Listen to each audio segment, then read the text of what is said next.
जय श्री कृष्णा। कैसे हैं आप लोग फ्रेंड्स? आज की चर्चा जो होने जा रही है वो गुरु के चंद्रमा के संबंध के बारे में होने जा रही है। गुरुदेव नवांश में चंद्रमा से अपना संबंध बनाने जा रहे हैं।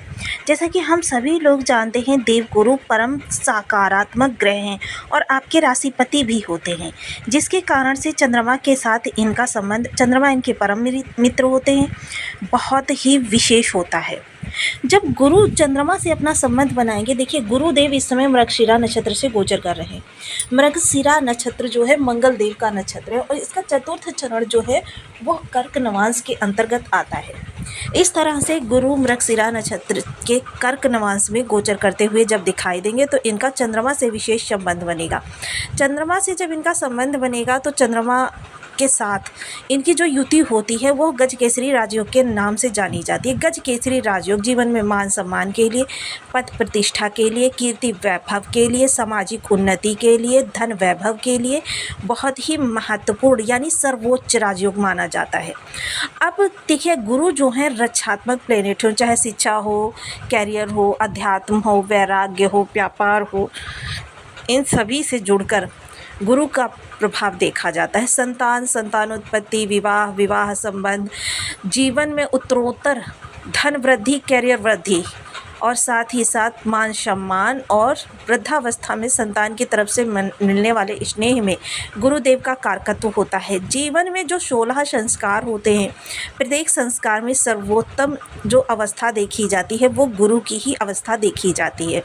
वहीं चंद्रदेव जो मन के कारक होते हैं, माता के कारक होते हैं, चंचलता के कारक होते हैं और जीवन में धन की निरंतरता के कारक होते हैं। सुख वैभव के लिए जाने जाते हैं और जीवन में आपके भोग विलास के लिए, रस के स्वाद के लिए, यानी रस जो देखिए जितने भी श्रृंगार होते हैं, रस होते हैं, उन रसों की उपभक्ति के लिए चंद्रमा का विशेष योगदान होता है।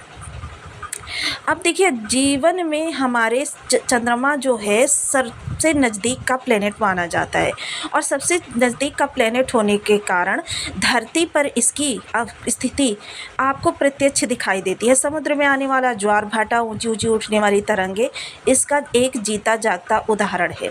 और जल देखिए सभी को व्याप्त होता है, चंद्रमा जल के भी कारक होते हैं। तो देखिए जिन लोगों के जीवन में जल की जटिलताएं बनी होती हैं, समझ लीजिए कि उनका चंद्रमा बहुत वीक है। जिनकी माता को किसी भी प्रकार से समस्या बनी रहती है, उनका चंद्रमा बहुत वीक है। जिनको धन की आवक में निरंतर समस्या रहती है या फिर जिनका धन किसी को दिया वहाँ पे अटक गया, कहीं पर कार्य किया वहाँ पर अटक गया, जिसको दिया उससे वापस मिला नहीं, चंद्रमा की आपके कमी के कारण ये सारी चीज़ें उत्पन्न होती हैं।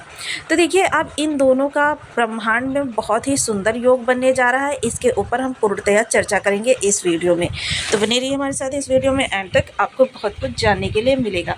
यदि आपके लग्न में 12 नंबर बना हुआ है तो ये राशिफल आपके लिए है। यदि कुंडली में कहीं भी चंद्रमा के साथ 12 नंबर बना हुआ है तो ये राशिफल आपके लिए।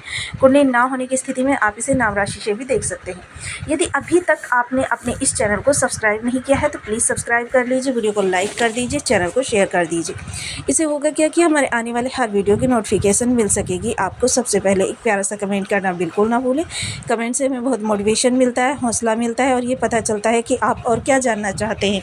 देखिए गुरुदेव इस समय आपके चतुर्थ भाव से गोचर कर रहे हैं और यहाँ पर चंद्रमा का प्रभाव और गुरु का प्रभाव दोनों ही कारक अवस्था में होते हैं और आपके राशिपति सुख भाव से गोचर कर रहे हैं। ये भी एक तरीके से बहुत ही उत्तम योग का निर्माण हो रहा है। धीरे धीरे गुरु की डिग्री बढ़ रही है, जिससे गुरु और दिग्बली अवस्था में जा रहे हैं, जिसके कारण जैसे जैसे गुरु की डिग्री बढ़ती जाएगी वैसे वैसे आपके सुखों में बढ़ोतरी होती चली जाएगी। सुखों में विशेष वृद्धि का कारण यहाँ पर गुरुदेव और मिथुन राशि के गुरुदेव बहुत अच्छे प्रभाव देते हुए देखे जाते हैं।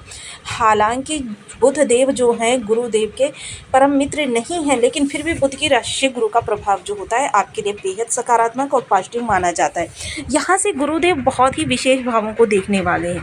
तो देखिए सबसे पहले सुखों में वृद्धि होती हुई दिखाई देगी। घर के अंदर कोई मांगलिक कार्यक्रम हो सकता है, घर में मेहमानों का आवागमन लगा रहेगा, लोग एक दूसरे के साथ बहुत ही प्रेम सौहार्द से रहते हुए दिखाई देंगे। माता के स्वास्थ्य में सुधार या माता से दूरी बनी हुई थी वो खत्म होगी या माता के प्रेम की प्राप्ति होगी।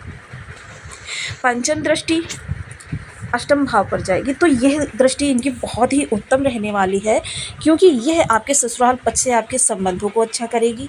जीवन साथी कार्यरत हैं तो उनको धन लाभ कराएगी। साथ ही साथ जो लोग योग क्रिया या किसी साधना में रत होना चाहते हैं या सिद्धि प्राप्त करना चाहते हैं, उनके लिए समय काल बहुत अच्छा रहने वाला है। ज्योतिष, तंत्र मंत्र, मेडिकल लाइन, ऑकल्ट विज्ञान, रिसर्च फील्ड, इंटेलिजेंस डिपार्टमेंट, गुप्तचर विभाग या अपनी आइडेंटिटी को छिपाकर किए जाने वाले कार्य, इन सभी में यहाँ पर गुरुदेव आपके लिए बेहद सकारात्मक प्रभाव लेकर आने वाले हैं। गुरुदेव का प्रभाव यहाँ पर हो जाए तो आपकी आयु वृद्धि भी होती है। इसके अतिरिक्त जो कुछ भी चीज़ें उत्पन्न होंगी वो चीज़ें सब आपको अचानक ही इस समय पर प्राप्त होती हुई दिखाई देंगी। सप्तम दृष्टि कर्म स्थान पर जाएगी। तो देखिए, कर्म स्थान के लिए गुरु की जो स्थान होता है वो ज़्यादा दिग्बली नहीं होता है। यहाँ पर गुरुदेव कारक भी नहीं होते हैं, लेकिन फिर भी अगर कर्म स्थान में आपकी किसी भी प्रकार की समस्याएं उत्पन्न हो रही हैं, उन समस्याओं का निवारण आपको प्राप्त होगा, या फिर आप इस दौरान कोई अन्य ग्रह आपको कोई अपॉर्चुनिटी प्रदान करा रहा है, तो उस अपॉर्चुनिटी को पहचानने में गुरुदेव यहाँ पर आपकी मदद करते हुए दिखाई देंगे। अक्सर होता क्या है कि हमारे सामने बहुत सी अपॉर्चुनिटी चलकर आती हैं और हम उनको भ्रमवश, क्योंकि राहु का वर्चस्व है तो भ्रम बहुत ज़्यादा रहता है हमारे अंदर, पता नहीं इस जॉब को मैं कर पाऊँगा नहीं कर पाऊँगा, ये जॉब मुझे सूटेबल होगी या नहीं होगी, या फिर कुछ दिनों के बाद यहाँ से मैं निकाल तो नहीं दिया जाऊँगा, मतलब स्थायित्व की भी एक समस्या आ जाती है। इन सभी समस्याओं से गुरुदेव आपको पहचान कराते हुए दिखाई देंगे। जो बेस्ट अपॉर्चुनिटी होगी उसकी परख आपको बहुत अच्छे से हो जाएगी, तो यानी कि यहाँ के लिए भी गुरुदेव अच्छे ही कहे जाएंगे। नवम दृष्टि इनकी जो जाने वाली है आपके व्यय भाव पर जानी है वाली है। तो देखिए, इस दौरान मोस्टली जो खर्चे आपके होंगे वो कुछ पारिवारिक सुख सुविधाओं के ऊपर भी हो सकते हैं, या फिर परिवार के लिए भविष्य की धरोहर बनाने के लिए कि भविष्य में कोई बड़ा खर्चा आ जाएगा, उसका आप किस तरीके से निराकरण करने वाले हैं, उसके लिए आप धन संचयन कर सकते हैं। तो ये खर्चे जो होंगे आपके बहुत ही आवश्यक वाले होंगे और ज़रूरी होंगे, जिनको करके आप भविष्य की परेशानियों से अभी से मुक्त होना प्रारंभ कर देंगे। तो ये भी आपके लिए अच्छा रहने वाला है। विदेश जाकर कार्य करना चाहते हैं, विदेश जाकर पढ़ना चाहते हैं, विदेशों में आपका कुछ सेटलमेंट करना है, या विदेश से जुड़े हुए पासपोर्ट वीज़ा वगैरह के लिए आपने अप्लाई कर रखा है, उसके लिए अभी तक आपका कोई भी पॉजिटिव कार्य नहीं हुआ है।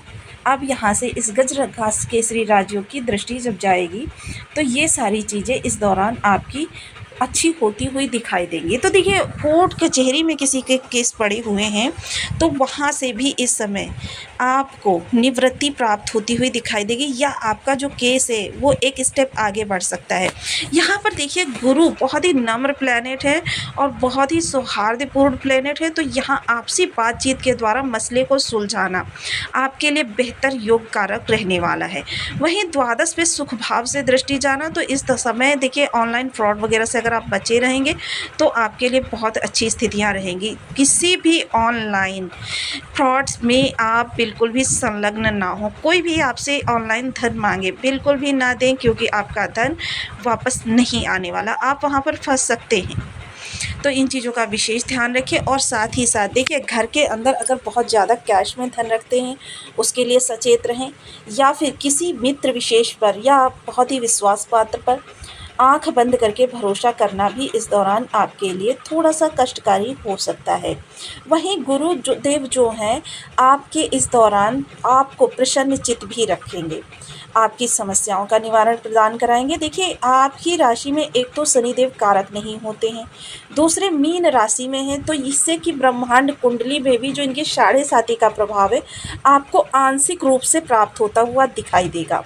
यानी ये 7.5 आपको आंशिक रूप से इस समय पर व्याप्त करती हुई दिखाई देगी, पूर्ण रूपेण आप 7.5 के प्रभाव में नहीं है। तो यह आपके लिए बहुत ही सुंदर स्थिति का निर्माण कर रहे हैं। अब देखिए, जिन लोगों के बर्थ चार्ट में शनि की स्थिति खराब होगी, गुरु की स्थिति खराब होगी, उनके लिए स्थितियां किस प्रकार से निकल कर आने वाली हैं। सबसे पहले सुखों में कमी होती हुई दिखाई देगी। हालांकि देखिए, निर्जीव चीज़ें तो आपको प्राप्त होती रहेंगी, निर्जीव चीज़ों में भौतिक सुख सुविधाएं, लेकिन उनसे एक दूरी बनकर रहेगी।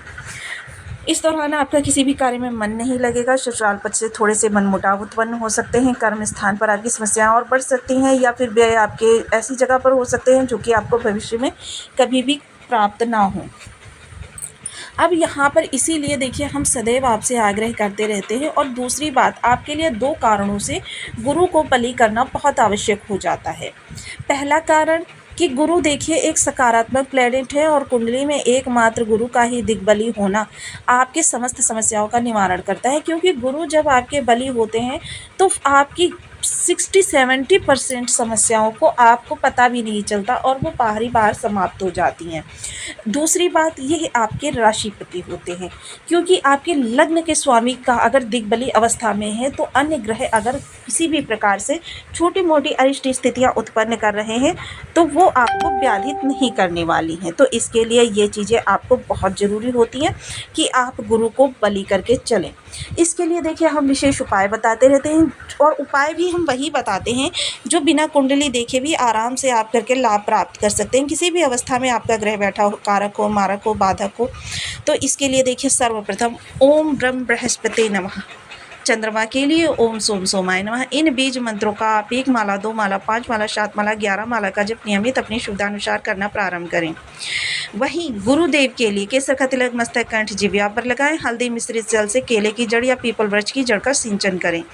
केसर का तिलक मस्तक, कंठ, जिह्वा पर करें। धार्मिक पुस्तकों का स्वाध्याय करें। हल्दी डालकर नहाना प्रारंभ करें। चंद्रमा के लिए सफ़ेद रंग की वस्तुएं धर्म स्थान पर दान करें। माता के सानिध्य में बहुत ज़्यादा रहें। माता का प्रेम प्राप्त करने का प्रयास करें कि माता आपको हृदय से प्रेम करना प्रारंभ कर दे। साथ ही साथ देखिए आपको शिव जी की आराधना, शिव सहस्रनाम का जप या शिव जी का जलाभिषेक प्रत्येक सोमवार को करना आपके चंद्रमा को बहुत उत्तम कर देता है। पूर्णमासी का व्रत करना, पूर्णमासी को चंद्रमा की चांदनी में रखी हुई खीर ग्रहण करना, यह आपके चंद्रमा को बहुत स्ट्रॉन्ग करता है। और चंद्रमा जब स्ट्रॉन्ग होते हैं तो मन आपका नियंत्रण में रहता है, उसमें किसी भी प्रकार की चंचलता उत्पन्न नहीं होती है। इनमें से कोई भी उपाय करके आप अपने जीवन को लाभान्वित कर सकते हैं, या आप एक से ज़्यादा भी उपाय कर सकते हैं। तो आपको वीडियो कैसी लगी मुझे कमेंट बॉक्स में ज़रूर बताएं। चैनल पर न्यू है तो प्लीज़ वीडियो को लाइक, शेयर, चैनल को सब्सक्राइब करना बिल्कुल ना भूलें। मिलती हूँ